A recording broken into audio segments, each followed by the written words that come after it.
Olá, meus amores, tudo bem com vocês? Eu espero que sim. Hoje eu tô aqui para falar um pouquinho sobre o último capítulo do livro, né, que nós estamos lendo aí de João. E é um capítulo, nossa, excelente. Tem muitas coisas que a gente pode tirar para nós aplicarmos no nosso dia a dia. Eu tenho certeza que a sua leitura também vai levar a a esse entendimento, amém? Então, eu quero começar, antes de tudo, quero começar orando e vem comigo, ora junto comigo. Papai de amor e de cuidado, obrigada, Senhor. Obrigada, Pai, pela Tua presença nas nossas vidas, obrigada, Pai, por ter nos despertado, Senhor, para buscar mais de Ti na palavra de Deus, para conhecer a Tua palavra, Senhor. Aquilo tudo que Tu já escreveu, que Tu já sonhou para nós, aquilo que Tu já deixou, Senhor, para nós descobrirmos, Pai. Aquela delícia, Senhor, que é ter as Tuas revelações, que é sentir, que é ver, Senhor, que é perceber na prática, Senhor, o Teu amor por nós, Pai. Porque Tu se revela através das palavras, Tu se revela através da Bíblia, Senhor, e isso é maravilhoso de ver. É maravilhoso de viver, Senhor.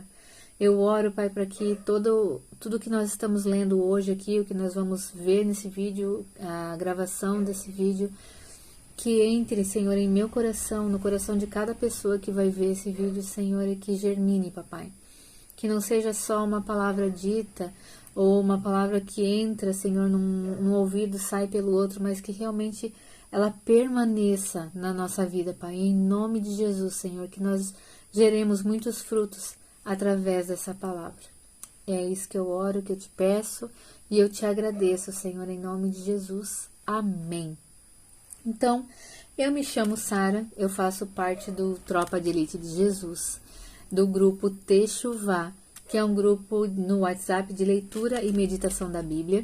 E nós lemos, perseveramos nessa leitura, nós seguimos um livro, aquilo que o Espírito Santo lança no nosso coração, e a gente segue esse livro, a gente lê, medita, faz vídeo, tem alguns comentários, tem textos também de outras irmãs, tudo isso para que a gente consiga perceber o tamanho, né, um pouquinho do tamanho da revelação, né, porque o Espírito Santo ele se revela de uma forma para mim, de outra forma para outro irmão, e assim consequentemente. É assim, né, a noiva, isso é maravilhoso, né?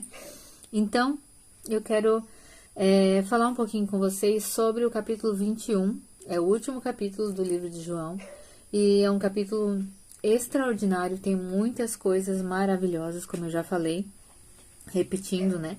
E eu percebo aqui nesse capítulo 21 que os discípulos, né, eles tinham, Jesus ele tinha morrido, e eles estavam um pouco confusos com o que eles estavam, sobre o que era para eles fazerem, sobre como que eles deveriam agir. Eles estavam confusos e perdidos, eu percebo, né? É isso que o Espírito Santo me ministrou aqui.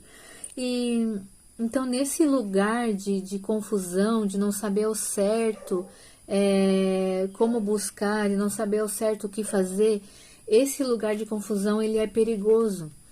Por que eu digo isso para você? Porque assim como os discípulos, o que aconteceu? Eles voltaram a pescar. Eles voltaram a fazer aquilo que eles faziam antes, aquilo em que eles confiavam para fazer. Então, isso precisa ser um pouco, prestar atenção na nossa vida. O que nós estamos fazendo nesse lugar de confusão pode fazer com que a gente volte a fazer aquilo que a gente fazia. E não é para fazer. Né? O Senhor ele nos deu uma instrução, né, para ir, ide fazer discípulos. Então a gente não pode voltar àquilo que a gente fazia antes, é sempre avançar. Amém? Então, vamos lá. Eu quero começar com vocês lendo o versículo 3 que fala assim: o Simão Pedro, né, ele disse: eu vou pescar. E continuando, os outros que estavam com ele: nós também vamos, disseram os outros. Assim eles entraram no barco e foram, mas não pegaram coisa alguma a noite toda. Então, olha só, sempre que eu decido a minha decisão não é junto com o Espírito Santo, ou é com o Espírito Santo, mas sempre que eu decido algo na minha vida, que eu me posiciono para algo, eu levo mais pessoas junto comigo. Então eu preciso cuidar, né? Então cuidar e fazer tudo com um propósito do Senhor para minha vida, né? Se eu faço aquilo que o Senhor me chamou para fazer, eu estou levando outras pessoas junto comigo e apontando para o Senhor. Agora, se eu volto, assim como a mulher de Ló, né? Ela virou uma estátua de sal, né? Quando ela olhou para trás.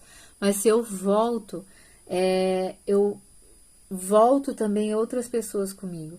E tiro elas do caminho que elas deveriam estar trilhando, assim como eu também. Então, é muita responsabilidade, né?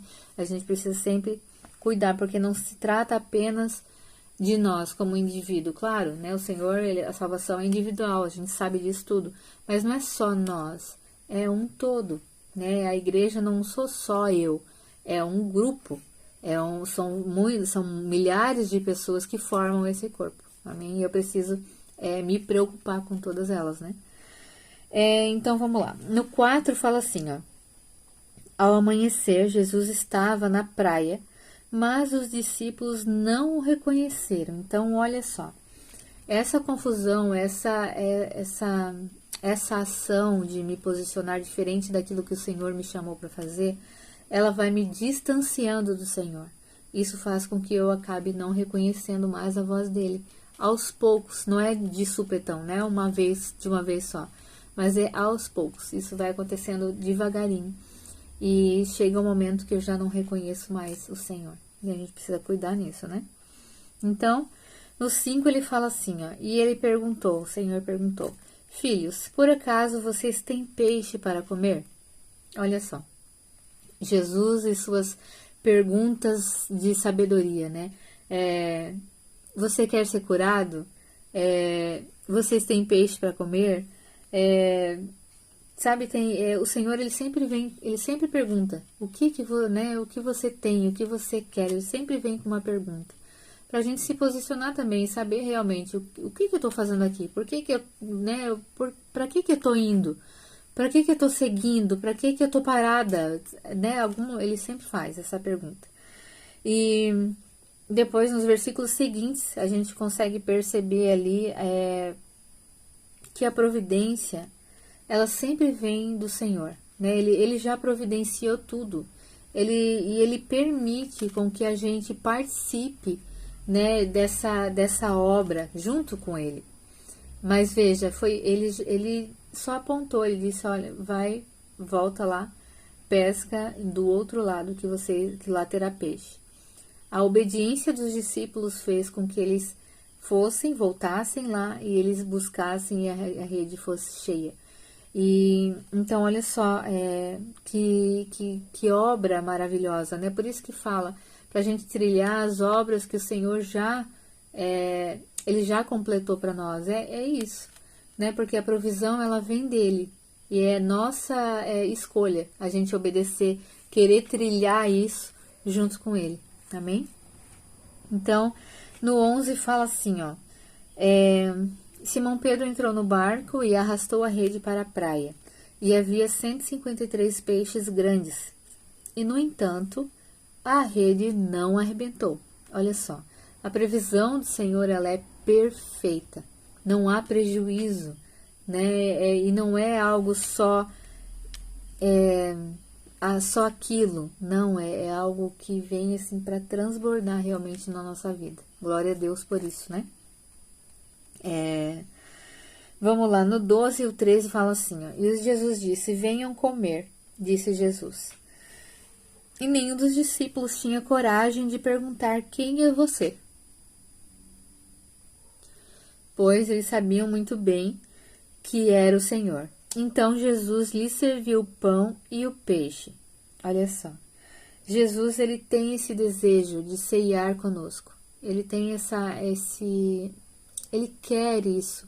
Ele quer sentar, ele quer conversar, ele quer desfrutar da ceia, ele quer desfrutar da nossa presença, ele quer desfrutar daquilo que a gente tem para falar para ele. Ele quer isso, ele deseja isso.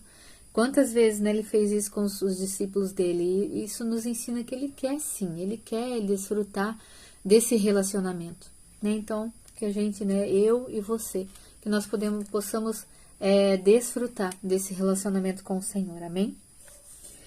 Então, vamos lá. Depois, ali no 14, ele fala assim, ó.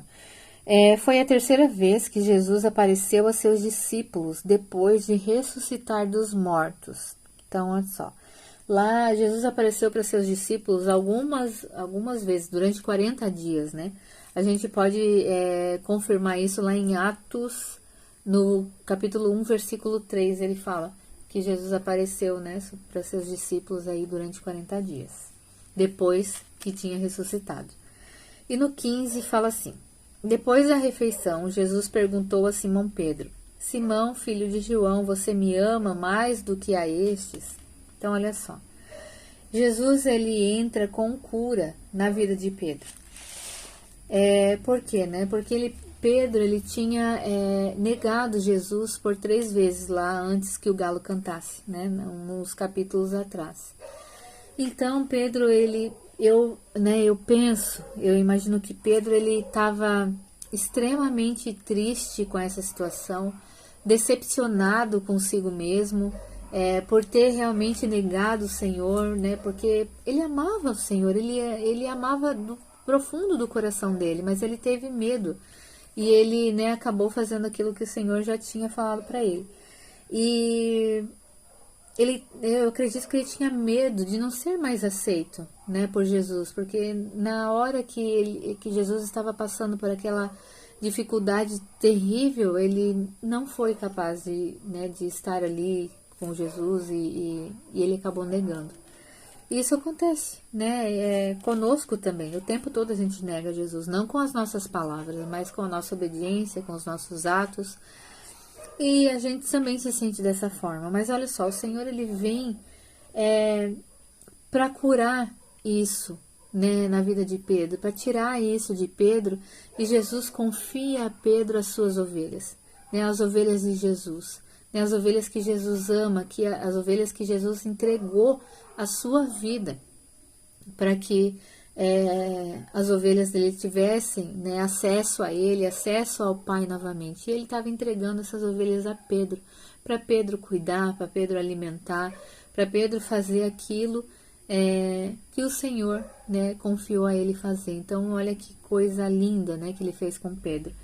E dessa forma, o Senhor, ele reafirma o propósito de Pedro, ele reafirma aquilo que Pedro lá atrás, lá quando ele foi pescar, quando ele tirou a sua capa, né, deixou para trás tudo aquilo que ele tinha aprendido com o Senhor para voltar a fazer aquilo que ele sabia fazer anteriormente.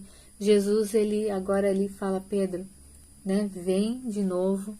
Ele reafirma Pedro, né, junto dele, que sim, ele quer Pedro junto dele, e reafirma: ide, Pedro, cuida das minhas ovelhas, Pedro. Né? Então ele reafirma e coloca aí novamente Pedro no centro da vontade do Senhor. Então isso é lindo, é maravilhoso de ver, né? E eu quero terminar esse capítulo falando assim, no verso 25. Ele fala: Jesus também fez muitas outras coisas, e se todas fossem registradas, suponho que nem o mundo inteiro poderia conter todos os livros que seriam escritos. Então, olha só, Jesus, ele fez uma infinidade de coisas, ainda continua fazendo, na verdade, né? Mas foram registradas as coisas que cabia naquele momento, que era, né, que ia levar a gente a conhecer mais o Senhor, a se aproximar mais dele, a entender, né, a divindade dele. Então, esse evangelho, né, o evangelho de Jesus segundo a João, ele é incrível, ele mostra de uma forma espetacular, na minha opinião, que Jesus é o Cristo, que Jesus é Deus, que Jesus, ele veio aqui, fez tudo o que era necessário para nos reaproximar do Senhor. Ele fala de cura, ele fala do amor, né, através da vida de João, que quantas vezes João, ele se denominou, né, o filho amado, Isso nos ensina que nós também podemos declarar isso sobre as nossas vidas. Ele termina com a cura de Pedro, colocando Pedro no lugar dele novamente. Então, né, tomem isso para cada um de vocês, né, que sim, eu declaro, né, que eu sou filha amada do Senhor, que cada um que está vendo esse vídeo, que a noiva de Cristo é filha amada de Deus, e que sim, o Senhor, ele nos coloca novamente, né, nesse propósito de cuidar um do outro, né, dar esse suporte um ao outro, e isso é lindo de ver. É lindo de ler isso, é lindo de poder perceber essa graça do Senhor através da leitura do livro de João. Então, eu espero que vocês tenham amado, assim como eu. Um beijo enorme e até o próximo livro, amém? Tchau!